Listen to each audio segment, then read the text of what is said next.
Bonjour et bienvenue pour un nouveau Leaks d'Android Leaks. Je suis Benjamin Monjoie. Et je suis Yannick Lemain, bonjour. Alors Yannick, aujourd'hui on a un autre invité de marque. Absolument. Je vais peut-être le laisser se présenter. Bonjour Cyril. Bonjour Benjamin, bonjour Yannick.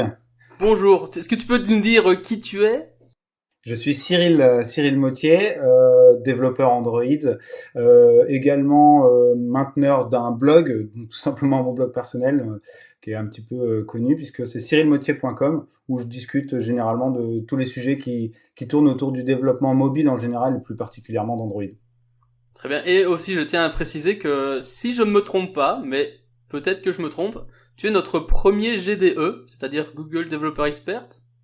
Tout à fait, je suis également GDE. Ah. Tout à fait. Donc Google Developer Expert, donc c'est quoi le statut de GDE? En fait, c'est un statut assez récent, bon maintenant qui commence à avoir 2 ou 3 ans, mais qui est tout simplement une récompense, si je puis dire, de la part de Google, nominant certaines personnalités de la communauté comme des experts sur des technologies Google. Donc en l'occurrence, moi je suis Google Developer Expert sur Android. Après, en fait, pour être honnête, c'est pas quelque chose que j'annonce très régulièrement, tout simplement parce que pour moi en fait ça n'apporte pas énormément de choses en fait. Tout ce que je veux dire c'est que de toute façon ma vie pré-GDE ou ma vie post-GDE c'est à peu près la même chose quoi. C'est-à-dire que je partage toujours autour des technologies et notamment Android et ça n'a pas changé énormément ma vie que d'être GDE. C'est juste pour moi une petite récompense, c'est vrai, de la part de Google que d'être reconnu comme un expert sur cette plateforme quoi. En ce qui me concerne, dans mes petits yeux pétillants, c'est un honneur. C'est un honneur. D'accord. Voilà. Merci beaucoup. Je suis officiellement jaloux. Clairement. Alors donc Cyril, peut-être tu peux nous dire d'où est-ce que tu viens et ce que tu fais. Alors d'où est-ce que je viens? On peut repartir très très longtemps. Donc je suis né en Normandie, en basse Normandie, mais maintenant réunifié Normandie. Non, plus sérieusement, j'ai fait avant de commencer à travailler, bien sûr, j'ai fait une école d'ingénieur qui s'appelle l'INSA. Donc il y a plusieurs INSA en France. La mienne c'était celle de Rennes. Et puis à l'issue de mon cycle d'ingénieur, donc j'ai fait tout simplement mon stage de fin d'études dans une société de services basée à Rennes. Et puis ensuite j'ai commencé à découvrir un petit peu le monde des startups et donc dans le monde des startups je me suis vite concentré sur le monde du mobile, en l'occurrence au tout début, j'ai encore un petit peu honte de le dire maintenant, mais iPhone OS à l'époque. Oh là là là là. Et puis ensuite j'ai découvert Android. En réalité j'avais déjà découvert Android un peu avant, mais au début de l'iPhone OS c'était vraiment la seule plateforme qui était vraiment prise en compte, on va dire, par les sociétés. Et donc quand on faisait une appli pour iPhone, et on faisait pas vraiment d'appli pour Android au début, qui était vraiment très balbutiant. Et puis ensuite je me suis redirigé plus vers Android en même temps que je faisais de l'iPhone, pour au final complètement me concentrer à 100% sur Android. Alors les raisons du pourquoi plus Android que iPhone OS ou iOS maintenant, en l'occurrence vraiment je trouve les deux plateformes sont super intéressantes, mais il y a vraiment une chose qui m'a un petit peu déçu de la part d'Apple en l'occurrence, c'est pas vraiment de la plateforme, c'est le manque de communication. Et j'avais vraiment je souffrais vraiment de ce manque de communication. J'avais l'impression de remonter beaucoup de bugs, j'avais l'impression d'avoir besoin d'aide ou d'avoir accès au code source, et tout ça j'y avais pas accès avec iOS en l'occurrence. Et donc c'est pour ça que je me suis un petit peu plus dirigé vers Android, et puis au fur et à mesure je me suis complètement concentré sur Android quoi, parce que je trouvais vraiment un interlocuteur en face de moi via des ingénieurs chez Google directement qui étaient accessibles sur des chats IRC ou directement via des conférences ou même en l'occurrence à l'époque les Android Developer Days, ou ce genre d'événements organisés directement par Google quoi. Ok, alors je pense connaître la réponse à ma question, mais est-ce que tu regrettes ce choix à l'heure actuelle? Pas du tout. Non, je ne regrette pas ce choix. Alors, en l'occurrence, c'est vrai que je touche plus beaucoup à iOS, mais par contre, je regarde encore très régulièrement, en l'occurrence chaque année, les nouveautés de chacune des plateformes. Et c'est super intéressant en fait de suivre les deux évolutions parce qu'on se rend compte que on peut souvent critiquer l'un ou l'autre, mais au final, les deux OS avancent à leur façon, et au final avancent à peu près à la même vitesse et en faisant à peu près les mêmes choses. C'est juste toujours assez marrant de voir les approches qui sont un petit peu différentes, que ce soit en termes de framework UI par exemple, où on a une approche un petit peu différente, ou au niveau par exemple de l'app indexing qu'on va trouver sur Google, mais du Spotlight qu'on va trouver chez Apple. Donc en fait on voit vraiment ces deux mondes là, et au final ils résolvent à peu près les mêmes problèmes, c'est juste qu'ils le font avec des façons un petit peu différentes. Et c'est vrai qu'on a quand même la chance d'avoir une chouette communauté sur Android, je trouve, en tout cas par rapport à ce que je vois en tout cas du côté iOS. Et les gens, et moi je m'en rends compte encore plus maintenant qu'on a démarré ce podcast et qu'on demande à des gens qui ne nous connaissent absolument pas s'ils veulent bien nous parler, et ils disent oui. Ça prouve quand même quelque chose quelque part. Alors je pense ça pas prouve que les gens sont naïfs. Hein. Je pense pas qu'il y ait une mauvaise, enfin en tout cas je dirais pas que c'est une mauvaise communauté, parce qu'en l'occurrence il y a une très bonne communauté aussi dans le monde iOS avec les Cocoheads et ce genre d'événements. Je dirais juste qu'en fait il y a pas un acteur du coup externe à toutes ces personnes-là qui permet d'agréger un petit peu toutes ces communautés. Là où on trouve vraiment Google qui est vraiment acteur dans ces communautés-là. À l'inverse, Apple lui est complètement extérieur à toutes ces communautés et va pas du tout essayer de les émuler ou de faire intervenir des ingénieurs directement d'Apple, quoi. Ouais. Donc c'est ça qui est un petit peu délicat. Bon, en tout cas, enfin pas délicat, mais que moi j'ai trouvé un petit peu frustrant de mon point de vue, et c'est un peu pour ça que j'ai privilégié Android dans ma carrière, quoi. Juste peut-être reprendre un petit peu donc par rapport aussi à ce que tu dis. C'est vrai que je connais pas bien le monde iOS, donc je peux pas juger à ce niveau-là, mais comme disait Yannick, depuis qu'on a commencé le podcast, un truc carrément excellent pour nous, c'est qu'on a vu des gens justement qui nous connaissent pas, qui ont demandé est-ce que vous voulez venir faire un podcast avec nous, qu'on dit oui tout de suite, comme toi, et encore merci d'ailleurs. Mais on a aussi vu des gens qui ont écouté notre podcast, qui nous ont contactés, qui ont même parfois cherché longtemps, pas essayer de nous contacter parce qu'on n'avait pas mis des trucs en place assez bien au début, juste pour nous dire qu'ils aimaient ce qu'on faisait et tout ça, et donc ça nous touche beaucoup et ça veut dire beaucoup. Et je pense que ça montre aussi le niveau de la communauté en fait en Android, des gens qui essayent justement de s'intéresser à la plateforme et les gens ouverts, quoi. Donc voilà. C'est le petit message d'amour et de paix. Aimez-vous les uns les autres. Android for all. Exactement. Alors, moi, Cyril, moi, je te connaissais parce que j'ai pas mal de confs et je t'avais déjà vu à plusieurs confs. Donc, notamment, on s'était croisés l'année dernière au DroidCon à Londres. Et je pense que t'es déjà venu aussi à Devox en Belgique, si je me trompe. Exactement, ouais. Pas l'année dernière, mais l'année d'avant. C'était, ouais, il y a quelques années. Et je pense que c'est là que moi, je t'ai découvert, c'était à Devox. Et à ce moment-là, tu travaillais pour une petite société qui s'appelait Capitaine Train. Est-ce que tu peux nous en parler un petit peu ?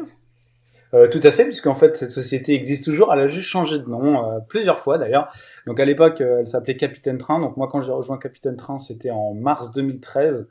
Et l'idée, c'était tout simplement, en tant que développeur Android, de venir construire leur application Android. Donc, qu'est-ce que fait Capitaine Train ? C'est tout simplement une société qui essaie de révolutionner la façon dont on vend des billets de train. Ça part d'un constat assez simple, c'est que l'offre de vente existante à l'époque elle était existante par définition, mais le problème c'est qu'elle n'était pas forcément très agréable à utiliser et pas forcément très simple à utiliser. Donc Capitaine Train s'est vraiment monté autour de tout ça. Et au fur et à mesure des années, en fait, a commencé à atteindre en fait d'autres objectifs, puisque on a commencé à faire plus de ventes que ce qu'on faisait au début, puisqu'au début on fournissait simplement la SNCF, et puis ensuite on a commencé à atteindre d'autres marchés tels que l'Allemagne avec la Deutsche Bahn, plus récemment l'Italie ou l'Espagne. Donc vraiment maintenant l'initiative autour de Capitaine Train, c'est tout simplement d'essayer de vendre de la façon la plus simple possible les billets de train pour toute l'Europe, quoi. Ouais. Et donc, je vais juste dire, je dois avouer quelque chose d'abominable. À savoir que justement cette année, je ne sais pas si je vais t'y retrouver. Je sais bien que Benjamin vient aussi. Cette année, nous allons tous les deux à la DroidCon à Londres, toujours. D'accord. Et dernièrement, j'ai justement commandé mes tickets de train Eurostar via leur site. Et l'expérience fut assez catastrophique, ne serait-ce que pour avoir une petite, juste une preuve de paiement avec les détails dessus, parce que j'ai coché la case assurance voyage. Et alors là, ils te font un reçu qui dit, alors tu payes 60 € pour l'aller, 60 € pour le retour, et ça va te coûter 130 €. Et là, tu te poses la question, ils savent pas faire des plus ou qu'est-ce qui se passe. Et alors, il a fallu toute une histoire, il avait vraiment fallu faire tout un truc pour que je puisse avoir quelque chose qui ressemble plus ou moins à un reçu pour montrer que j'avais bien payé. Enfin bref, c'était un truc de dingue. Et c'est là que je me suis dit, j'aurais peut-être dû utiliser le nouveau Trainline. Exactement. Pour acheter mes tickets, j'aurais probablement eu beaucoup moins de mal de crâne.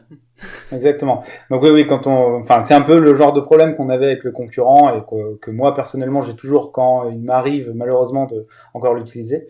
Mais l'idée en fait derrière Capitaine Train ou Captain Train ou Trainline Europe maintenant, c'est vraiment ça, c'est de faire en sorte que l'expérience soit la même quel que soit l'endroit où on achète, donc qu'on soit australien, américain ou français, on a le droit à la même expérience et au même prix surtout parce qu'en fait avec notre concurrent on a des prix en fonction tout simplement de là où on achète avec des frais potentiellement sur les moyens de paiement, voilà. Donc là nous on essaie vraiment d'être simple et clair là-dessus et complètement transparent en fournissant un prix qui soit complètement unique.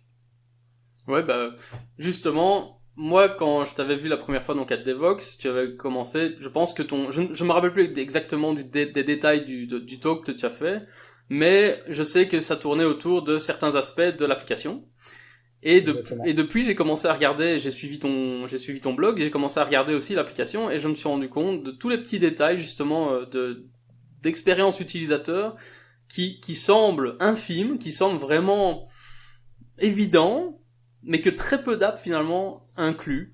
Tel que par exemple, je me rappelle que tu avais fait une partie, c'était peut-être un blog sur la petite animation avec un train avec des rails qui passent en dessous pendant que tu attends, pendant qu'on est en train d'attendre pour le résultat d'une recherche ou quelque chose dans ce style-là, et tu avais expliqué en détail pourquoi faire ça comme ça et aussi surtout comment, ce qui était vachement intéressant. Exactement. Mais c'est vrai qu'à chaque fois donc il y a toujours deux aspects, il y a pourquoi on le fait et comment on le fait. Donc je sais que les développeurs ils aiment juste la partie comment, mais j'essaie toujours d'expliquer la partie pourquoi parce que c'est cette partie-là que malheureusement pêche un petit peu du côté développeur et je trouve que c'est un petit peu ce qui peut montrer le manque des fois de qualité dans certaines apps, c'est vraiment cet aspect de pourquoi ces petits détails sont si importants.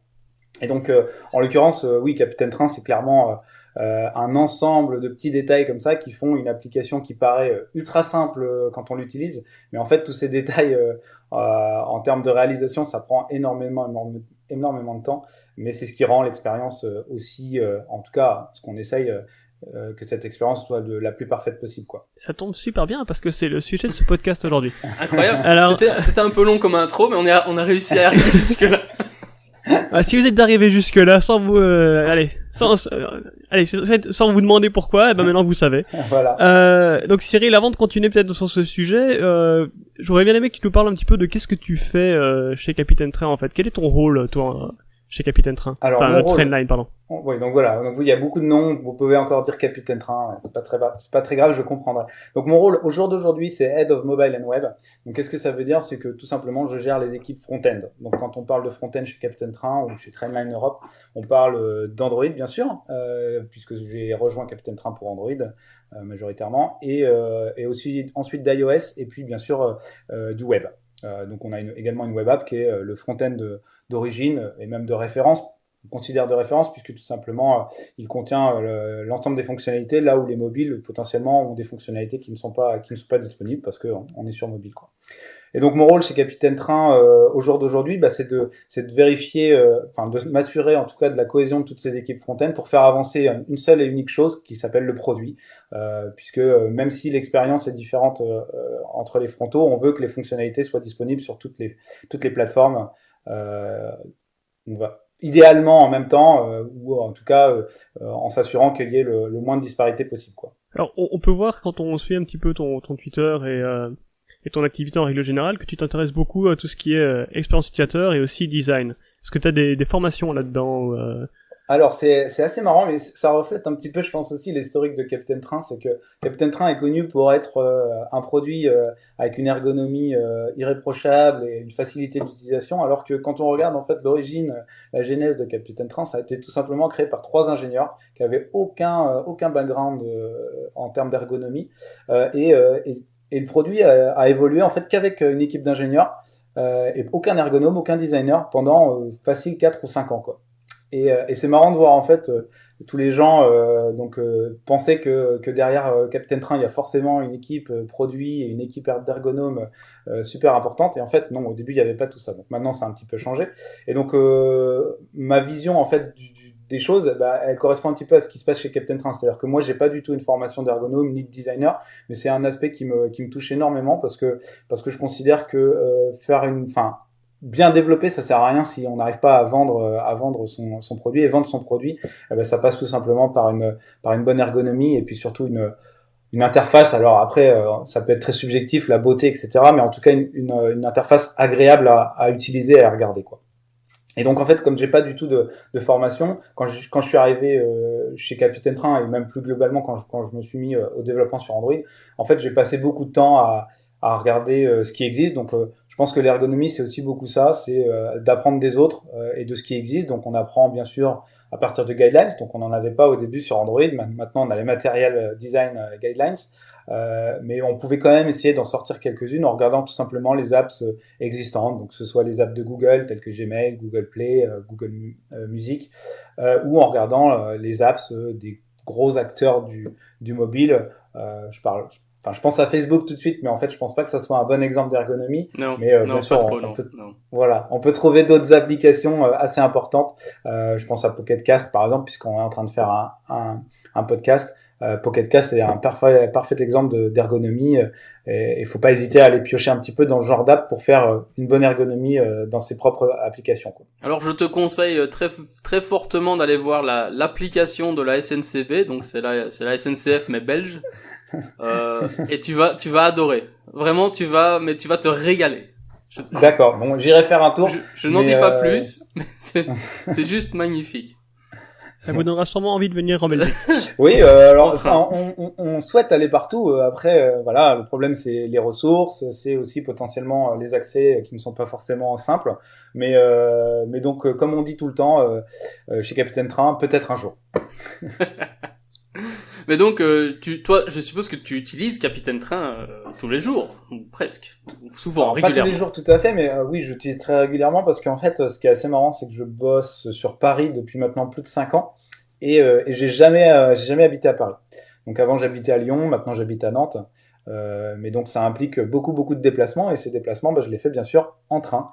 Donc ça veut dire beaucoup d'heures de train, et beaucoup d'utilisation des applications pour réserver des billets de train, en l'occurrence Capitaine Train. Et pour la petite histoire, en fait, j'ai rejoint Capitaine Train suite à une frustration sur le site de Voyage SNCF, exactement, où j'en avais vraiment marre d'y aller chaque semaine pour réserver un billet de train, de me rendre compte qu'il se rappelait de rien, que mon historique de tickets, j'y avais pas accès. Bon, ils se sont améliorés, il y a vraiment maintenant une notion de compte, etc., qui permet quand même de retrouver un petit peu ses petits là-dessus. Mais donc c'est dans cette démarche-là que je me suis mis à chercher sur Internet d'autres possibilités pour acheter des billets de train. Je suis tombé sur Capitaine Train, et en l'occurrence, ils cherchaient un développeur Android à l'époque, et c'est comme ça que je les ai rejoints en fait. Ah d'accord. Mais du coup, ma question était en fait avait un but ici. Pardon. non, mais pas du tout. Non. Le but en fait c'était de voir est-ce que ça t'a influencé le fait d'être un utilisateur de justement de cette application que tu développes. Est-ce que ça t'a influencé d'un point de vue ergonomie? Est-ce que ça t'a influencé aussi? Ou bien est-ce que tu te dis, ouais, mais c'est pas vraiment que mon impression qui compte, je vais quand même voir ailleurs, etc. Est-ce que le fait de l'utiliser, c'est un gros facteur d'influence? Alors c'est un ultra gros facteur d'influence, oui, tout à fait. En fait, si j'ai quitté mon ancienne startup, c'était justement pour ça, parce que je ressentais pas en fait cette affinité avec le produit sur lequel je travaillais. Et c'est quelque chose que j'ai retrouvé, ou que je trouve actuellement chez Capitaine Train, puisque si j'ai rejoint Capitaine Train, c'était suite à une frustration. Donc en fait, j'ai appris et j'ai fait en sorte que le développement, enfin c'est pas forcément fait en sorte, mais en tout cas le développement a clairement été basé sur mes besoins personnels lors de mon utilisation du train. Donc je peux penser à 2 cas d'usage. Le premier cas d'usage, c'est ce qu'on appelle le compagnon de voyage. Donc en fait, c'était déjà dans les premières phases de développement, j'en avais un petit peu marre d'ouvrir l'application à chaque fois pour savoir à quelle heure partait mon train, quand est-ce qu'il arrivait, etc. Et donc je me suis dit, mais on peut faire beaucoup mieux avec Android, on peut utiliser tout simplement le système de notification. et pousser ça, pousser une notification automatiquement 20 minutes avant que mon train parte pour m'afficher que le train va partir, et puis enlever la notification quand je suis arrivé, quoi. Et donc ça a commencé comme ça, juste parce que j'avais vraiment besoin j'avais un vrai besoin personnel et un cas d'utilisation, quoi.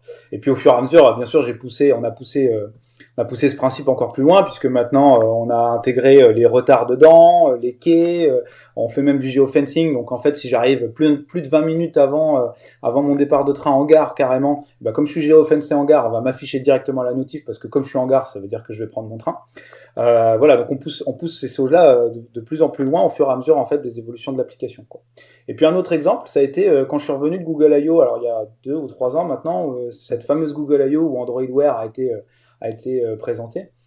Je me suis retrouvé avec une montre au poignet, et puis là je me suis dit, mais moi j'ai plus envie de sortir mon téléphone, je veux juste savoir tout ce qui se passe pour mon train directement depuis ma montre. Et donc je me suis mis dans un tunnel, en vrai un petit peu en sous-marin, parce que j'avais prévenu personne chez Captain Train. Je travaillais le soir comme ça, rapidement, sur Mionta Libre, en fait, tout simplement pour essayer de faire en sorte que l'application Captain Train fonctionne sur Android Wear. Et puis au bout de 2 à 3 semaines et un petit peu d'arrachage de cheveux, parce qu'il faut pas oublier que au tout début le framework Android Wear était pas forcément très bien documenté et pas forcément très bien le framework était pas forcément très facile d'utilisation. Et après cet arrachage de cheveux, j'en suis arrivé en fait à une application Android Wear, la première application, si je ne dis pas de bêtises, dans le monde du transport, qui permet aussi en fait de servir de compagnon de voyage lorsqu'on voyage en train, donc en affichant la notification, les informations de où on doit se positionner dans le train, le quai, les retards, etc. Donc pour en revenir à la question, oui, clairement, mon usage du train, c'est pour moi une condition sine qua non à la création d'un bon produit, quoi. On peut pas créer un bon produit si on connaît pas du tout les cas d'usage de ce produit, quoi. Justement, moi j'allais revenir là-dessus en disant, Yannick m'a un peu coupé l'herbe sous le pied, mais donc tu parlais Désolé. du fait que vous aviez que vous aviez 3 ingénieurs qui ont fait une application qui justement marchait bien, fonctionnait bien, qui avait une bonne ergonomie, alors que justement vous y étiez pas du tout à la base versé là-dedans. Non.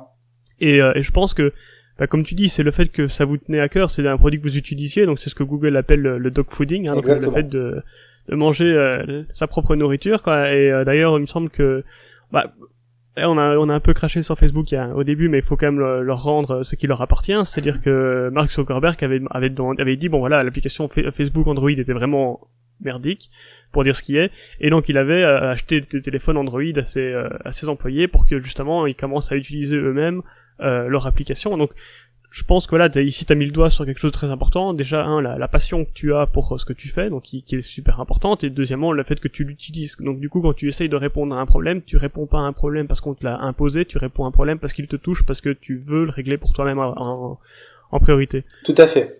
Après, c'est pas la seule façon de faire, hein, je vous rassure, mais c'est vrai que chez moi, c'est quelque chose qui est très important parce que c'est ce côté passionnel, ce côté fusionnel avec le produit qui fait que j'arrive vraiment à pousser un produit dans ses moindres retranchements. Mais en l'occurrence, c'est pas la seule façon qu'on utilise, bien sûr, de développer les fonctionnalités chez Trendline Europe. Heureusement, parce que sinon ça voudrait dire que le produit serait juste fait pour moi. Mais non, on écoute aussi beaucoup nos utilisateurs, notamment par l'intermédiaire de notre customer support. Donc en fait, qui va être à l'écoute de chaque mail et faire des listes de chaque fonctionnalité et essayer de faire un ranking des fonctionnalités au fur et à mesure qu'ils reçoivent des mails. Et en fait, grâce à ça, on a une espèce de liste de fonctionnalités à implémenter avec leur priorité, quoi. Et c'est comme ça que des fonctionnalités sont sorties chez Captain Train. Je pense par exemple à la possibilité d'échanger un billet sans même passer par le guichet. Ça c'est clairement quelque chose qui était demandé, et maintenant les utilisateurs peuvent complètement gérer leurs billets de bout en bout sans même passer par un guichet, quoi. C'est top quand même. C'est quand même difficile, je trouve, parce que vous avez réussi à rendre une app de gestion de transport sexy. C'est quand même balèze quelque part, hein. Alors je pense qu'il y a 2 aspects, c'est qu'on a essayé de la faire sexy et surtout humaine, parce que justement, c'est bien de faire une appli sexy, etc. Mais en fait le train, ça reste quand même quelque chose d'humain, Ouais. et on voulait vraiment quelque chose qui permette à chacun de gérer son trajet de façon complètement indépendante. Et donc c'est comme ça qu'on a développé vraiment la possibilité de pouvoir annuler, échanger, etc. En tout cas de gérer son billet de bout en bout directement depuis l'application, quoi. Et alors, comment vous avez été reçu par la SNCF? Parce que, donc, je vais faire une petite comparaison avec une application qu'on a en Belgique. Je pense pas qu'elle soit en dehors de la Belgique. Bon, l'application s'appelle Next Ride. Ok. Avant, ça s'appelait Prochain Bus, je pense. Et en fait, c'est une application qui a été lancée lors d'un hackathon, si je dis pas de bêtises. Et c'est 3 personnes qui ont décidé de faire une application donc pour le bus en Belgique, puisque c'est probablement pire que le train encore, en Belgique en tout cas. La tech c'est quelque chose d'assez peu fiable, et donc du coup les mecs ils ont en fait pris de l'open data et ils ont voulu par la suite essayer de s'inclure dans d'autres trucs. Donc ils ont eu le bus, etc. De Bruxelles, il me semble, mais ils ont pas réussi à avoir le train. Donc en Belgique le train ne faisait pas d'open data, donc forcément ils étaient un peu coincés à ce niveau-là. Et je pense que d'ailleurs c'est toujours pas le cas, et qu'ils ont demandé plusieurs fois de manière ouverte et même de manière détournée à la SNCB pour obtenir les données. Ils les ont jamais eu. Donc comment vous avez été reçu par la SNCF justement quand vous avez dit maintenant on veut commencer à concurrencer votre vente de billets? Alors c'est assez technique, donc je ne veux pas rentrer dans les détails, mais donc je pense déjà, juste pour faire un petit point, il y a une différence entre l'open data et un système de réservation, puisque dans l'open data, généralement, on va juste avoir accès aux horaires, potentiellement au retard, au quai, etc. Mais on va pas pouvoir réserver des billets, puisque ça, on passe par un système de réservation. Ce que je veux dire par là, c'est que même quand eux, ils ne font que afficher de données, donc je veux dire, ils n'essayent même pas de rentrer en concurrence, ils essaient juste d'améliorer un système qui existe déjà, ils rencontrent des barrières. D'accord. Okay. Alors du coup, comment est-ce que vous, par rapport à ça, vous avez été reçu en fait? Est-ce que SNCF a dit ah super, une bonne idée, ou est-ce que c'était plutôt l'inverse? D'accord. En fait, les 3 cofondateurs, quand ils ont commencé, c'est vrai qu'ils ont mis, si je dis pas de bêtises, à peu près 1 an à expliquer un peu leur projet à la SNCF, qui avait vraiment pas cette vision-là. Ils comprenaient pas vraiment l'intérêt de vouloir faire un nouveau canal de vente de billets de train. Et puis, à force d'acharnement, ils ont réussi à avoir accès tout simplement au système de réservation. Donc le système pour accéder à tout ce système de réservation, ça demande beaucoup de choses administratives. On est une agence de voyage en l'occurrence. On doit mettre un peu d'argent de côté, etc. Pour pouvoir montrer pour pouvoir payer les billets tout simplement, en espèce de dépôt de garantie. Et puis une fois qu'on a accès à tout ça, donc on peut bien sûr vendre des billets sans aucun problème. Mais ça demande quand même de gros efforts de la part de la SNCF. Et puis au jour d'aujourd'hui, en fait, je pense que la vision de la SNCF, tout simplement, c'est que c'est un partenaire, puisque la SNCF nous voit comme un partenaire, et nous on voit vraiment la SNCF comme un partenaire, puisqu'on vend leurs billets de train. Si je devais plutôt nommer le concurrent, c'est pas vraiment la SNCF, c'est son agence de voyage, en l'occurrence je voyais SNCF. Ok, et est-ce que vous vendez aussi des tickets pour Ouibus ou pas du tout? Tout à fait. Donc en fait, Capitaine Train au début, c'était simplement la SNCF, et puis au fur et à mesure, on a commencé à intégrer d'autres systèmes, puisque l'idée derrière Capitaine Train, c'était de profiter de la décision de l'Europe d'ouvrir à la concurrence le marché du train. Et donc maintenant, on a le Ouibus, on a Ouigo, IDTGV, Trello, Trenitalia, Italo. Enfin voilà, on a pu intégrer plein de transporteurs pour étoffer notre offre tout simplement. Et Eurostar, que j'aurais dû utiliser. Exactement, et Eurostar, mais en l'occurrence Eurostar, en fait on le retrouve dans le catalogue de la SNCF. Ils sont là parce qu'on le retrouve dans le catalogue de la SNCF. Ouais. Je vais y arriver ce soir, mais j'ai du mal. Le catalogue de la SNCF, et c'est la même chose avec Thalys. D'accord. Donc on a parlé tout à l'heure du fait que Capitaine Train maintenant s'appelle Trainline. Oui. Trainline Europe. Oui. Et moi ma question c'est est-ce que ça a eu un impact visuel sur l'app? Et donc visuel dans le sens peut-être un rebranding, un changement d'identité visuelle, et donc de ce fait peut-être aussi un impact sur l'expérience utilisateur et l'ergonomie. Comment est-ce que vous avez fait pour aborder ce changement, s'il y en a eu un? Tout à fait. Alors il y a bien eu un changement, et puis en fait c'était assez marrant en interne. On a un petit peu rigolé parce qu'on se considérait presque comme des experts du rebranding, puisque on avait fait un rebranding justement 1 an avant pour renommer de Capitaine Train en Captain Train. Mais en même temps que ce renommage, en fait, on en avait profité pour changer la marque tout simplement. Donc on était passé d'une petite icône loco à ce qu'on a appelé le rail tag. On a aussi changé les couleurs, etc. Donc on a une certaine expérience, quoi. Et donc pour en revenir au dernier rebranding, au final était une espèce de rebranding au carré en puissance 2 du rebranding d'avant. Bien sûr qu'il y a eu beaucoup de changements. Donc ça passe par quoi? Ça passe d'abord par une nouvelle marque. Donc quand on parle d'une nouvelle marque, on parle de nouvelles icônes. On parle également d'un nouveau nom. Et puis ça passe également par de nouvelles couleurs. Donc là, il y a eu beaucoup de travail à faire, tout simplement, pour essayer de migrer les utilisateurs vers, enfin, dans leur modèle mental, c'est-à-dire une icône qui était très connue de tout le monde et qui avait un nom qui s'appelait Captain Train, à une autre icône qui change de nom, donc qui change potentiellement de placement sur le launcher Android. Donc là, il y a eu beaucoup de réflexions sur ces aspects-là. Donc les premières réflexions, ça a été bien sûr sur l'icône. Donc on a réfléchi bien sûr au nom, mais le problème c'est qu'on doit surfer entre ce qu'on avait avant et vers où on doit aller. Et c'est clair qu'on peut pas vraiment garder Capitaine Train entre parenthèses Trainline ou voilà. Donc on veut passer à Trainline. Donc le nom, il a été assez clair.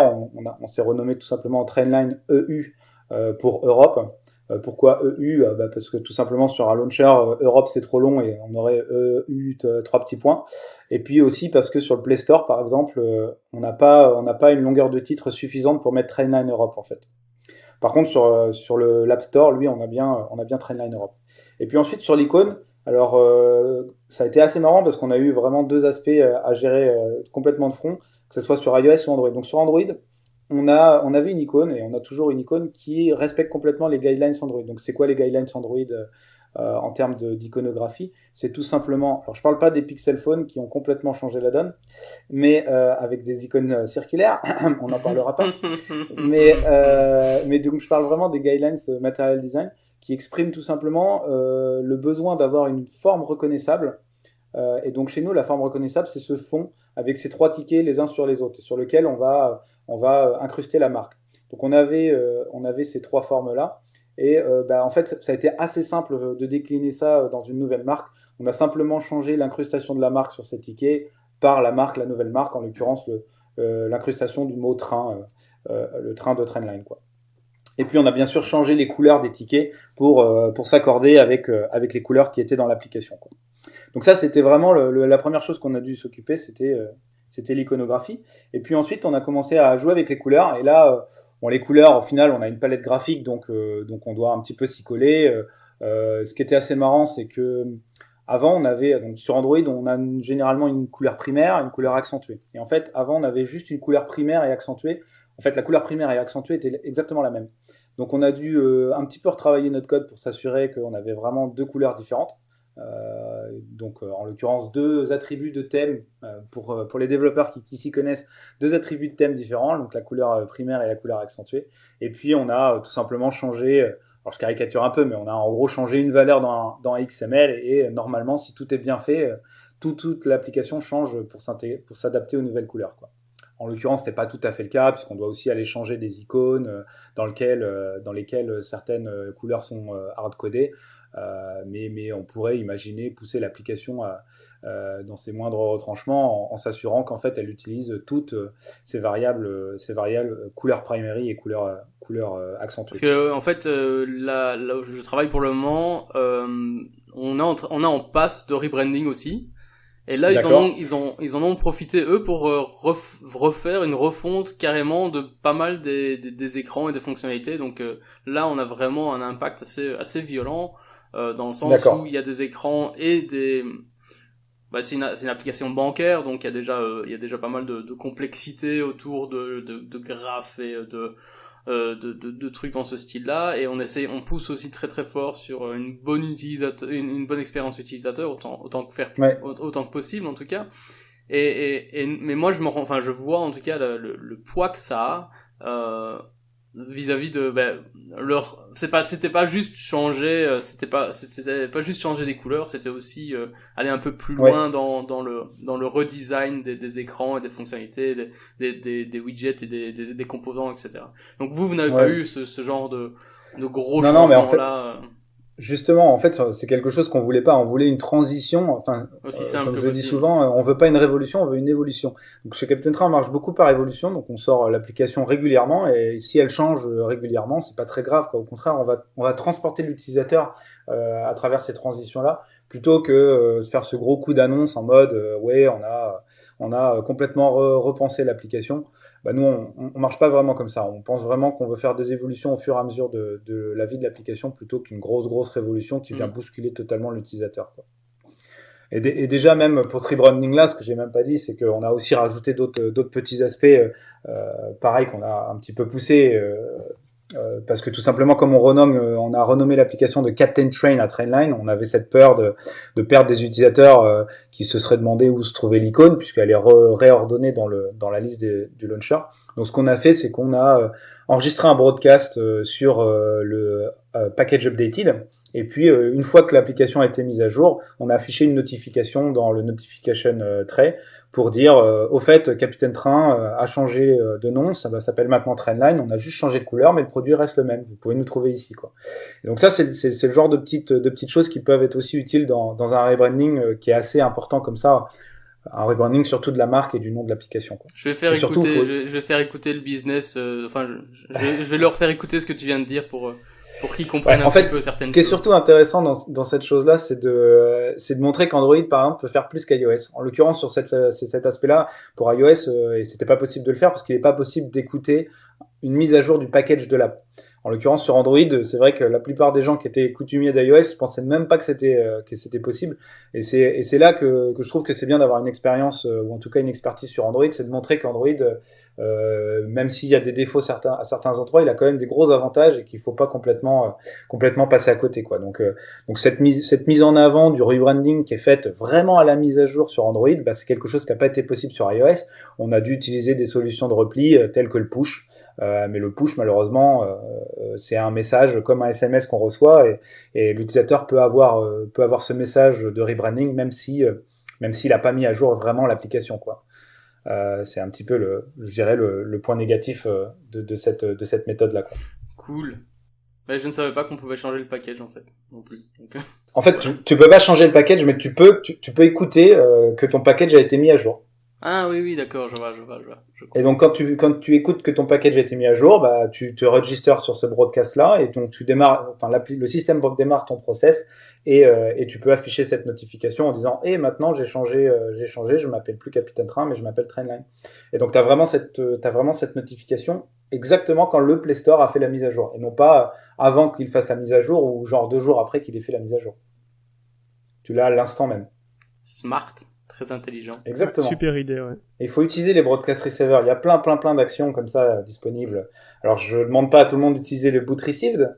Voilà. Mais si on reste modéré, on peut quand même utiliser la puissance d'Android pour faire ce genre de choses-là, quoi.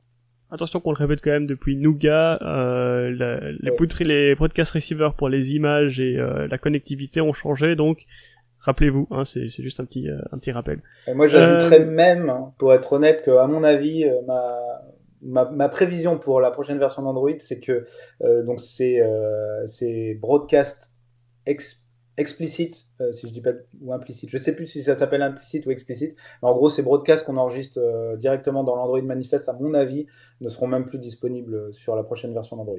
Je pense que tu as raison. On verra. Alors, du coup, parce que là, ça fait quand même un petit temps qu'on parle d'expérience utilisateur, d'ergonomie, etc. Et donc, on parle de rebranding. Il y a beaucoup de gens qui peuvent peut-être se demander, qu'est-ce que ça a à voir là-dedans? Donc, si je change la couleur de bleu à rose, pourquoi est-ce que ça change l'expérience utilisateur ou l'ergonomie? Donc, est-ce que tu aurais peut-être envie d'expliquer, si c'est possible, en 2 mots, ce que c'est que l'expérience utilisateur et l'ergonomie?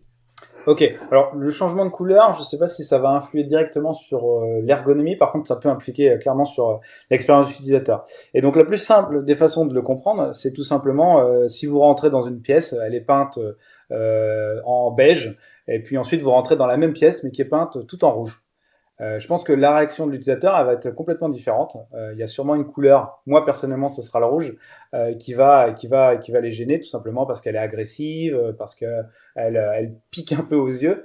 Et ben c'est un petit peu ça l'expérience utilisateur. C'est vraiment avoir ce ressenti en fait très positif, cette espèce de connexion avec le produit que on souhaite maximiser tout simplement. Et donc c'est l'exemple que je donnais avec une pièce dans laquelle on rentre. C'est un exemple assez simple, mais ça montre vraiment que le moindre détail peut y jouer, parce que là, on parle juste d'une couleur, quoi.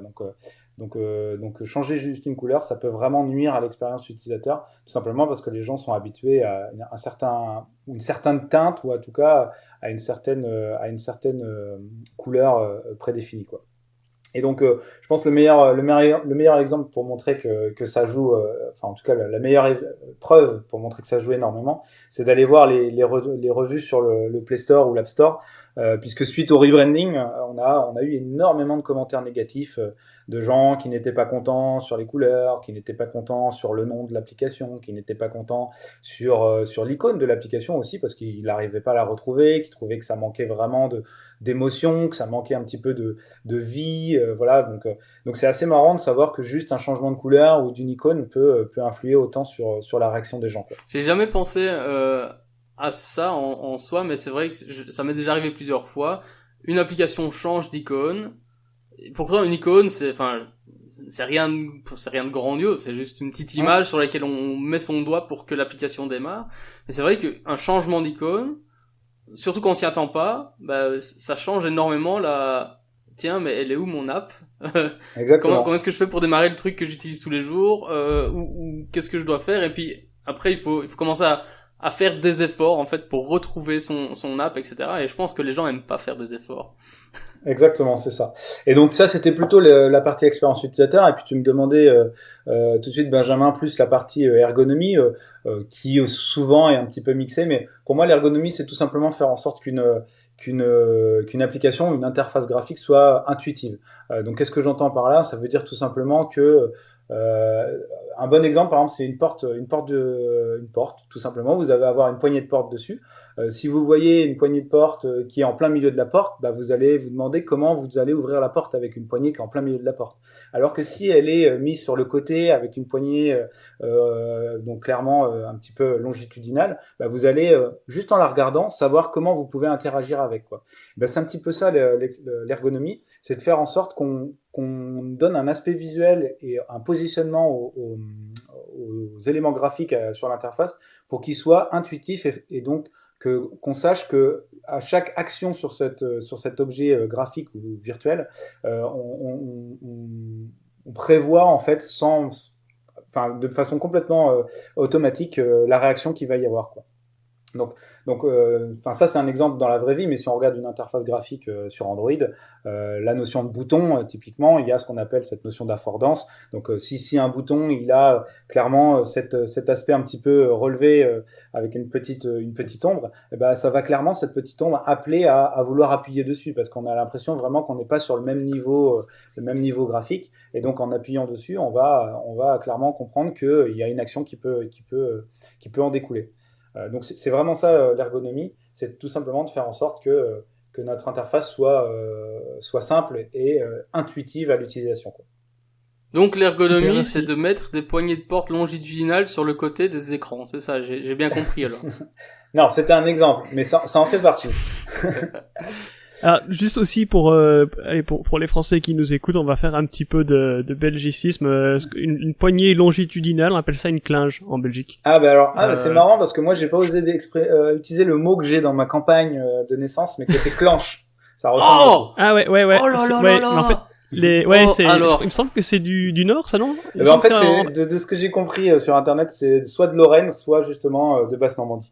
Alors, moi, j'ai une petite histoire là-dessus parce que j'arrête pas de me battre avec ma compagne, qui elle dit clenche aussi, pourtant qui est vraiment belge. Ah. Alors que moi, j'avais jamais entendu ça. J'ai toujours dit clinge. Et apparemment, dans le dictionnaire, ou peut-être dans Wikipédia, je sais pas l'un ou l'autre, les deux sont reconnus et sont corrects. Voilà. D'accord. C'était la petite minute, c'était la petite minute intéressante ou pas du podcast. Donc maintenant j'ai le droit de dire clenche en société parce qu'à chaque fois je me force à utiliser poignée de porte, mais c'est bon à savoir. Écoute, je vais dire à ma compagne que quelqu'un d'autre dit clenche et elle va bien rigoler en tout cas. J'ai peur de dire une bêtise, ce sera vérifié, mais il me semble qu'une poignée, justement, c'est l'objet qu'on prend et pas forcément qu'on va tourner pour ouvrir, alors qu'une clinge, c'est le principe qui sort de petits leviers, et donc c'est deux choses relativement différentes. D'accord. Et il me semble qu'en France, le mot clinge n'est pas très connu. Non, je l'avais jamais entendu. Mais bon, je suis pas GDE français, donc Bien vu.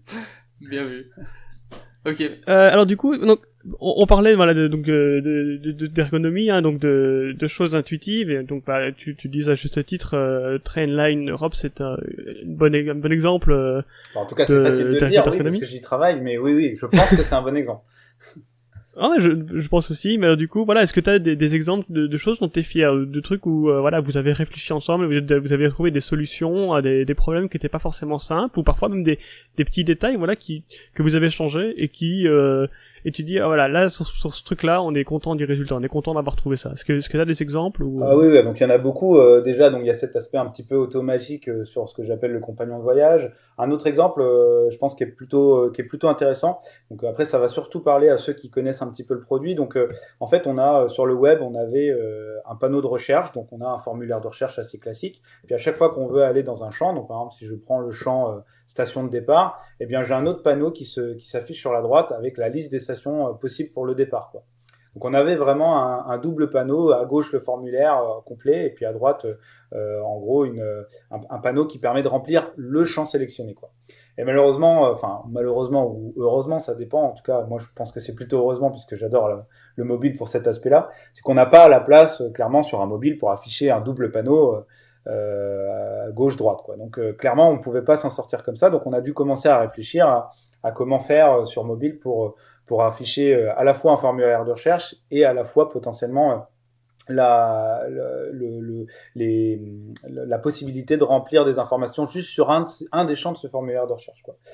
Donc au début, on a réfléchi complètement bêtement, en mode, à chaque fois que je clique sur un des champs du formulaire de recherche, j'ouvre une dialogue, et dans cette dialogue, j'ai des informations à remplir potentiellement pour donc prenons l'exemple du cas de la station de départ. Donc je clique sur station de départ, j'ouvre une dialogue avec la liste des stations possibles, et je peux chercher dans cette dialogue, quoi. Donc ça, c'était clairement une approche complètement naïve, mais on s'est rendu compte que remplir un formulaire de recherche avec 5 ou 6 champs, c'était très vite ennuyant d'avoir tout le temps des dialogues qui s'ouvraient, qui se fermaient, qui s'ouvraient, qui se fermaient, comme ça, de façon complètement répétitive. Donc on a commencé à réfléchir à autre chose en poussant tout simplement un écran. Donc ça, c'était un petit peu mieux parce que la dialogue a vraiment une notion bloquante qui est assez frustrante, alors que l'écran, c'est complètement plein écran et donc on a vraiment l'impression de changer complètement de contexte, quoi. On passe du formulaire de recherche à la possibilité d'éditer un de ces champs dans le formulaire de recherche. Mais moi perso, j'étais vraiment pas satisfait non plus, donc on a continué à réfléchir à tout ça parce que ce qui nous gênait vraiment, c'était que quand on cliquait sur station de départ, en fait, après, on allait sur un champ qui nous permettait de de chercher une station de départ, mais on savait même plus si on était en train de chercher la station de départ ou la station d'arrivée, parce que c'était exactement le même écran. Donc, au final, on a plutôt utilisé une autre approche qui était d'animer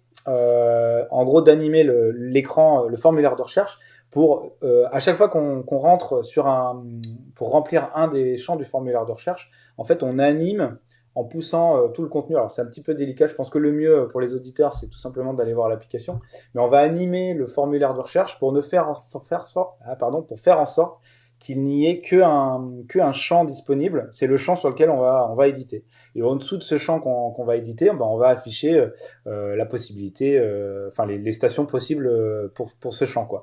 Et donc en fait, on a reproduit ça sur tous les champs du formulaire de recherche et on a rendu en fait cet écran beaucoup plus agréable, tout simplement parce qu'on n'avait pas ce changement vraiment de contexte entre le formulaire, ensuite le détail du formulaire, le formulaire, le détail du formulaire. Voilà, donc on a vraiment pu s'en sortir. En faisant tout simplement des essais et en essayant d'utiliser l'application au jour le jour, quoi. Vous avez rendu un formulaire Material Design en fait. Oui, un peu. Alors avant Material Design en l'occurrence, puisque c'était pas Material Design la première fois où c'est sorti, mais oui, tout à fait, c'est un peu ça. Ah bah, faut attaquer Google en justice alors, hein, ils ont piqué votre idée. Ah, il y a eu beaucoup de choses que Google m'a piqué. Ils ont même donné des noms comme Snack Bar, alors que moi j'appelais ça un crouton. Mais bon, je sais pas si je sais pas si on peut considérer que c'est volé. Je pense que c'est bien pour la communauté tout simplement d'avoir accès à ce genre de choses. Bah, je préfère quand même le mot crouton, hein. Je trouve ça quand même plus classe que ça fait très franchouillard, quoi. Oui, c'est ça, ça passe moins bien en anglais. Mais je dois dire que... Au contraire, crouton, tu vois, ça donne super bien. Crouton. Mais non, mais je dois dire que c'est vrai que c'est extrêmement pénible, un formulaire en mobile. 9 fois sur 10, c'est juste chiant. Tout à fait. Et j'ai eu le même genre de problème, mais je n'ai malheureusement pas vos compétences chez Captain Train. Moi, j'étais en train de faire une petite application assez simple. Mon but était d'encoder chaque fois que je dépensais des sous, comme ça je pouvais un peu traquer mes dépenses. Et rien que ça, ça m'a vraiment fait perdre des cheveux. D'ailleurs, c'est pour ça que j'en ai plus. Parce que j'essayais de faire en sorte que le truc soit aussi simple que possible pour l'utilisateur. J'avais pas envie qu'il y ait des répétitions, j'avais pas envie qu'il ait trop à faire, parce que déjà à la base c'est chiant de faire ce genre de choses, et surtout c'est très répétitif. Donc j'essayais de trouver vraiment, d'ailleurs j'ai pas trouvé, j'essayais de vraiment trouver le meilleur moyen de remplir un formulaire avec des chiffres, avec éventuellement des virgules, avec ce genre de petits voilà, un peu comme vous faites sur Trainline, qui est d'avoir un choix multiple. L'endroit où tu as dépensé tes sous, bah tu voudrais bien dire tiens, je sais pas moi, c'est Carrefour, bah voilà, tu dois, j'ai pas envie que tu tapes pour trouver Carrefour, il faut que ça vienne facilement, et c'est là que tous ces petits détails qui sont à la limite invisibles, tels que le geofencing, peut-être l'utilisation d'API externes comme je sais pas moi, Foursquare par exemple, ou que sais-je encore, des petits trucs supplémentaires qui font que ça va aider au maximum l'utilisateur à faire ce qu'il essaie de faire évidemment, et de manière quasi un peu magique, et je pense que je vois par exemple ici il y a non seulement donc l'animation, donc l'effet de mouvement qui montre un peu ce qu'on est en train de faire, qui aide énormément. Il y a aussi un bouton trouver la gare la plus proche, qui est aussi extrêmement intuitif. Je suis pas loin de quelque part, ce sera probablement de là que je vais partir. Peut-être pas toujours, mais probablement. Je vois aussi que les dernières recherches que j'ai faites sont au-dessus de la liste. Donc il y a aussi ce côté de rappel, de mémoire. Donc tout ça, ce sont des petites choses qui sont complètement invisibles d'un point de vue fonctionnalité, mais qui sont bien là pour au final rendre vraiment la vie de l'utilisateur aussi simple que possible. Tout à fait, mais c'est ça. Et en fait, ce qui est assez marrant, c'est que, enfin, moi qui utilise beaucoup l'application, je me rends compte que c'est rare quand je tape plus de 2 caractères sur une station, parce que soit, en fait, on affiche, donc, t'as très bien analysé la situation, Yannick. Donc, on affiche d'abord la gare la plus proche si elle est disponible. Ensuite, on commence à afficher les gares favorites, et puis ensuite, on commence à afficher les suggestions, mais ces suggestions sont ordonnées par score. Et ce score est en fait calculé tout simplement en utilisant les recherches des autres utilisateurs. Donc au final, si tout le monde cherche Paris, c'est normal que Paris ressorte en premier quand je mets P, parce que Paris, c'est clairement une gare qui est beaucoup utilisée par nos utilisateurs, quoi. Et donc on peut pousser ça encore plus loin, parce qu'en fait, si tu avais vraiment joué avec l'application, tu te rendrais compte que si tu as choisi Paris en gare de départ, eh bien Paris ne sera pas disponible en gare d'arrivée, parce que tu vas pas faire un Paris-Paris, ça n'a pas de sens, quoi.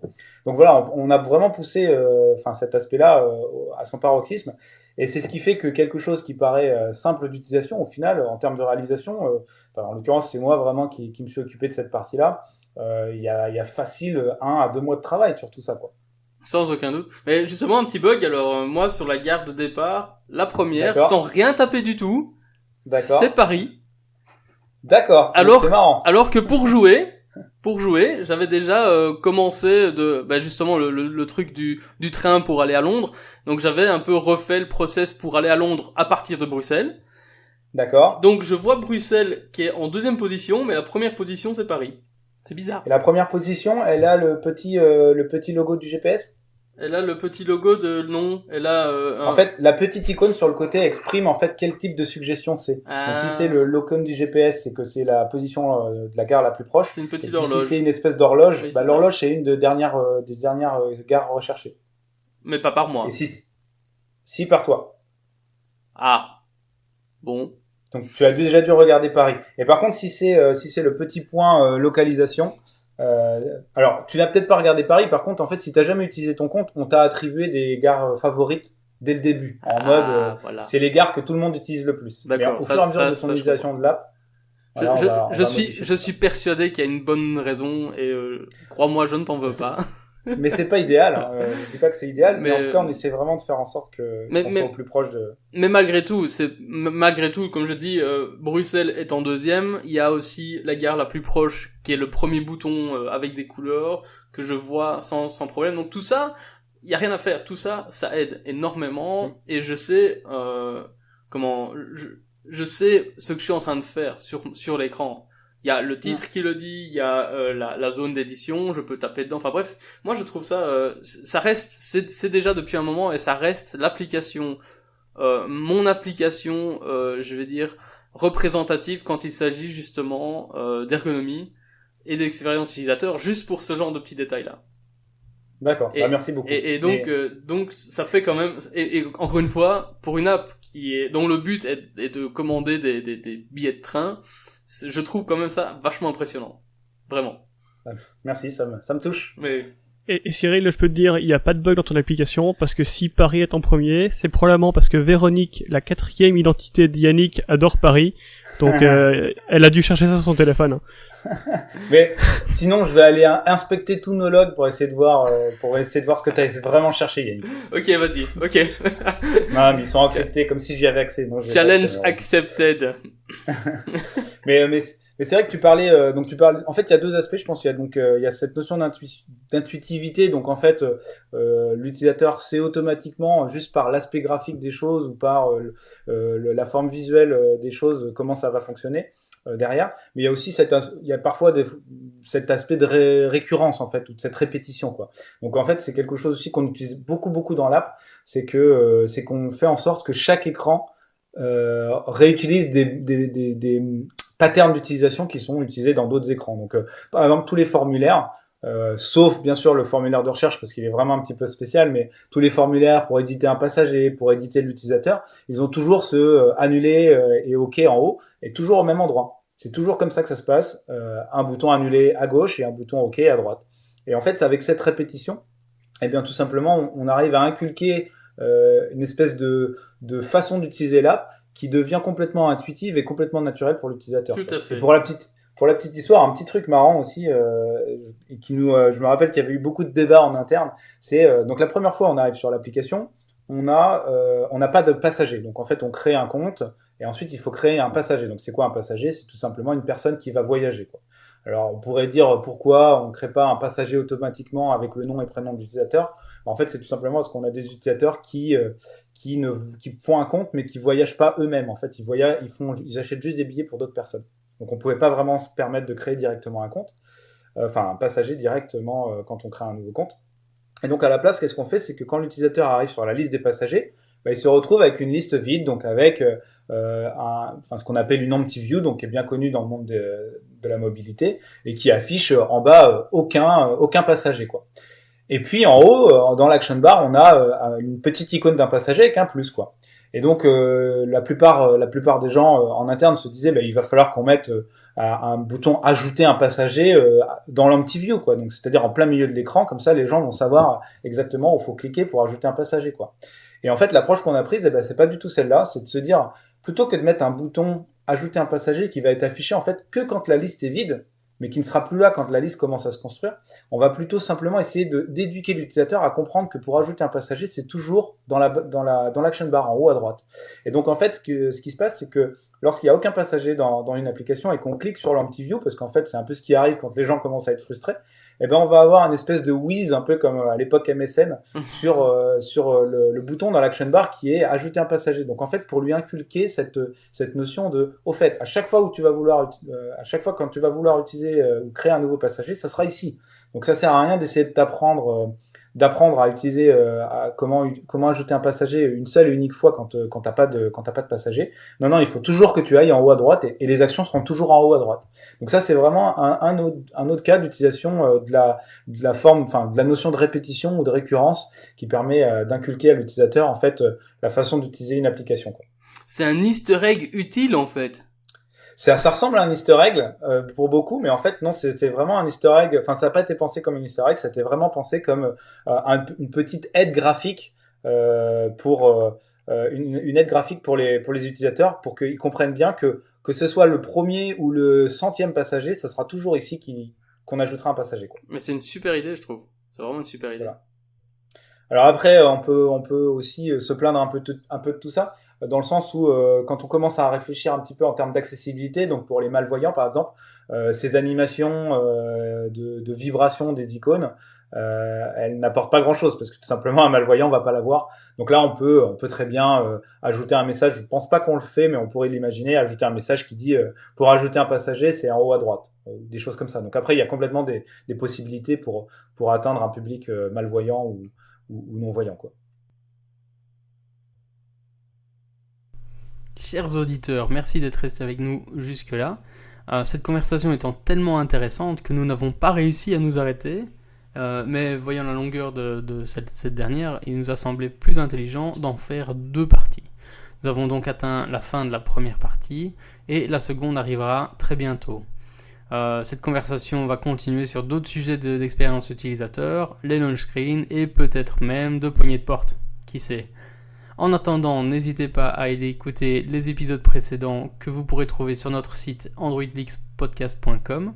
Vous pouvez bien entendu nous suivre sur Twitter @androidleaks, retrouver Cyril sur Twitter @cyrilmotier et sur son site cyrilmotier.com. Vous pouvez bien sûr retrouver Benjamin sur Twitter @xan et moi @theyan sur Twitter également. A bientôt pour la prochaine partie.